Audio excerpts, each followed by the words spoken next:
Before your teen turns on that ignition for the first time, make sure they have a good understanding of all your car's controls. Remember the first time you drove this car? You probably had to fumble to find the controls. The big difference here is your teen is also learning to drive. You weren't. So let's start them out feeling comfortable behind the dashboard so they can concentrate on their driving. This activity happens with the car parked in your own driveway. There's no need to go anywhere.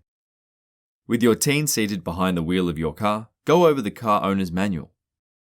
Turn to the section that shows what the indicator lights mean, especially the fuel indicator, emergency brake, and seatbelt lights. Show your teen where all the controls are located and have them operate the controls themselves to get a feel for how they all work. Be sure to include the turn signals, headlights, including the parking lights and high beams, the windshield wipers. Some vehicles have wipers for the rear window, don't forget those. The horn, the hazard lights, emergency brake, and the defroster and temperature controls. After you explain it all, have your teen demonstrate all the controls to you. Make sure your teen can find them unassisted. Show you how controls function and explain what the indicator lights mean. You'll also want to review the speedometer with your teen. Make sure your teen can see and read the numbers.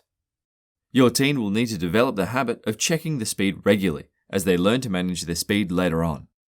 You'll know when your teen feels comfortable with the dashboard when they are familiar with the operation of all the car's controls and understand the indicator lights.